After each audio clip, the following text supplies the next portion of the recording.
नमस्कार दोस्तों, स्वागत है आप सभी का एक और पाकिस्तानी रिएक्शन एपिसोड में। दोस्तों आज एक ऐसा वीडियो लेके आया हूं कि आपका हंस हंस के पेट पकड़ लेगा। दोस्तों पाकिस्तान में जमूरों की कोई कमी नहीं है। इनको बड़ा मज़ा आता है अपनी बेइज्जती इंटरनेशनल लेवल पे कराने में, और पाकिस्तानी पब्लिक को उतना ही मज़ा आता है अपनी बेइज्जती देखते हुए इंटरनेशनल लेवल पे। ऐसी ऐसी बिना सर पैर की ये बातें करते हैं कि आपका सर पकड़ लेगा। ऐसा ही एक जोकर है जिसका नाम है फैजल रजा अबीदी। ये बंदा पाकिस्तान की मेन स्ट्रीम मीडिया का फेवरेट सर्कस आर्टिस्ट है। ऐसी ऐसी बातें करता है कि अर्नब सर भी शर्मा जाए। और ये कोई अनपढ़ जाहिल नहीं है जिसकी बातें आप इग्नोर कर दें। जो इसको पहले से जानते हैं वो कमेंट करके बताना, बाकियों का तारुफ मैं इससे करा देता हूँ। इनका नाम है फैजल रजा अबीदी, फॉर्मर सेनेट ऑफ पाकिस्तान। ये पार्टी हेड भी रह चुका है कराची डिवीजन से, लेकिन आजकल लगता है कि ये सिर्फ पागल खाने का हेड है। 45 साल की इसकी उम्र हो गई है, लेकिन बातें आज भी पांचवी फेल की। ये बंदा मेंटली अनस्टेबल है। ये बंदा मेंटली अनस्टेबल है। मैं ऐसा क्यों कह रहा हूं मैं आपको दिखाता हूं, सारे प्रूफ लेके बैठा हूं। नरेंद्र मोदी और अडानी और इंडियन सहाफियों, आज मेरी बात याद रखना। इस तदफीन के बाद जो जंग शुरू होनी है उसके बाद तुमने नजर हैफा पे, इसराइल पे या मीडिया पे नहीं रखनी।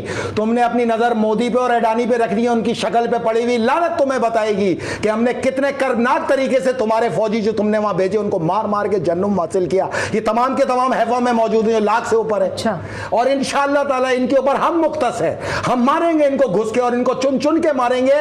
और उसके बाद मेरी बात याद रखना, उसके बाद इंडिया वालों तुम्हारा नंबर है। ये जंग तुम्हारी दहलीज पे आई तुम्हारा कोई जहाज, कोई कंटेनर अगर रेड सी से, मेडिटेरियन सी से, बहरा हिंद से निकल गया तो मेरा फैसल रजा अब्दी का गिरबान पकड़ना।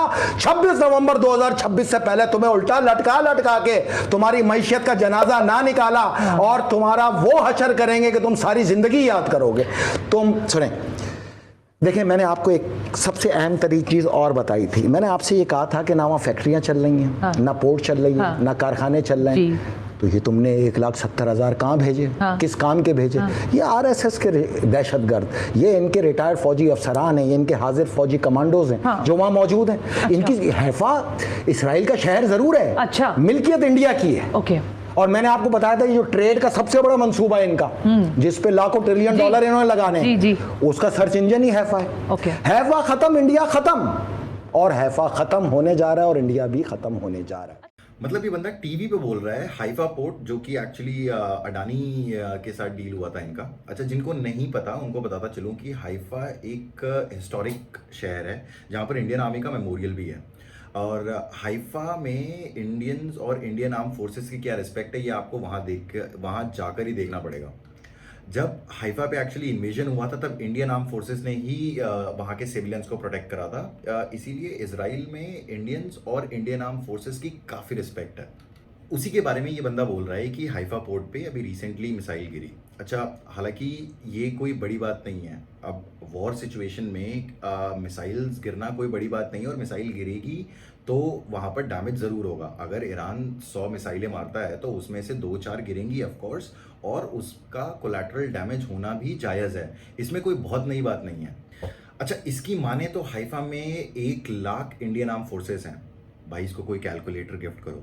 अगर हाइफा में 1 लाख इंडियन आर्म फोर्सेस हैं, इनके हिसाब से 11 lakh Indian arm forces personal Kashmir में है। टोटल इंडियन आर्मी 14 लाख की है। बाकी जगह पे कौन है? कोई नहीं, खाली छोड़ रखा हमने। और ये साहब कह रहे हैं कि वहाँ पर जो 1 लाख सोल्जर्स हैं ये उनको मारेंगे। भाई कोई इनको 1971 याद दिलाओ। वर्ल्ड वॉर 2 के बाद सबसे बड़ा सरेंडर आपकी फौज ने करा और आप हमें मारेंगे। आपकी 3 पुश्तें चली गई ये कोशिश करते हुए कि इंडिया को नुकसान पहुंचाया जाए, और आपकी आने वाली 100 पुश्तें निकल जाएंगी मगर इंडिया आगे ही बढ़ता रहेगा। अच्छा, भाई साहब का फुल टाइम काम है इंटरनेशनल लेवल पे जलील होना। अच्छा, अब ये बंदा कह रहा है कि इंडियन इकोनॉमी कोलैप्स हो जाएगी अगर हाइफा पोर्ट डिस्ट्रॉय हो गया। अरे भाई कोई इसको समझाओ कि हाइफा पोर्ट एक पोर्ट है जो कि इंडिया यूज़ करता है, मगर पूरा इंडिया उस पर रिलाय नहीं करता।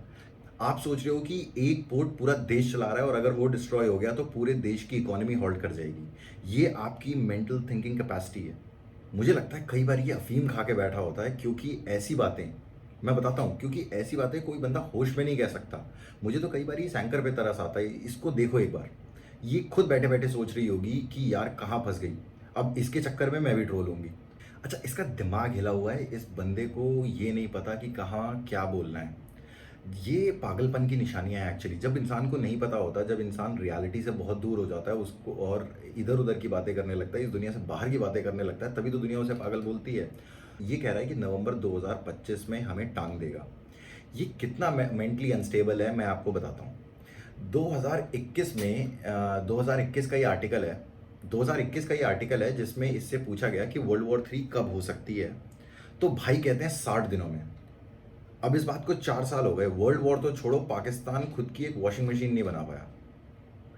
अच्छा देखो, वॉर्स इधर उधर चल ही रही हैं, ऐसा नहीं है कि वॉर्स नहीं चल रही हैं या फिर कॉन्फ्लिक्ट दुनिया में नहीं है। आप अगर रशिया यूक्रेन देखें, वहाँ पर भी कॉन्फ्लिक्ट चल रहा है, मगर जब इसने स्टेटमेंट दी थी तब ऐसा कुछ नहीं चल रहा था।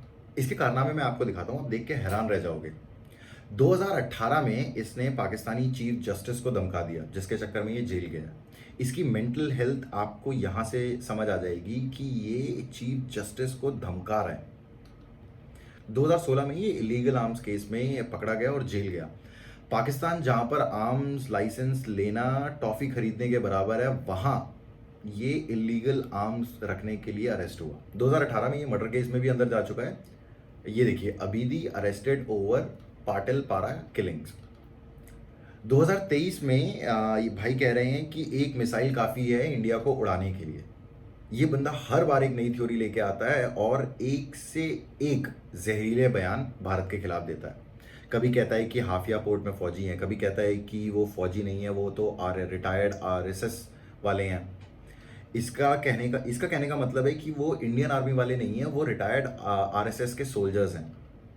और हाफिया पोर्ट के बारे में क्या कह रहा है? हाफिया पोर्ट अभी साल भर पहले ही मिला है, 1 साल हुआ है उस पर, और इंडिया पूरी तरीके से उस पर डिपेंडेंट हो गया। ये कह रहा है कि कंटेनर नहीं आने देगा। अच्छा, कंटेनर नहीं आने देगा, भाई तूने इंडियन आर्मी का नाम नहीं सुना? अगर नहीं सुना तो अपने बाप दादा से पूछना कि 1971 में क्या हुआ था, कराची कितने दिन तक जलता रहा था, वो आपको बताएंगे। और कंटेनर रोकने आओगे कैसे? गधे पे। दोस्तों, अगर वीडियो अच्छी लगी हो तो प्लीज़ वीडियो को लाइक करो, शेयर करो, और अगर आप चैनल पे नए हो तो प्लीज़ चैनल को सब्सक्राइब करो। नीचे कमेंट सेक्शन में बताओ आपके क्या थॉट्स हैं। कमेंट सेक्शन आप ही का है, पूरा यूज़ कीजिए। मैं मिलता हूँ आपसे नेक्स्ट वीडियो में, तब तक के लिए ऐसे ही हंसते रहिए। जय हिंद, वंदे मातरम।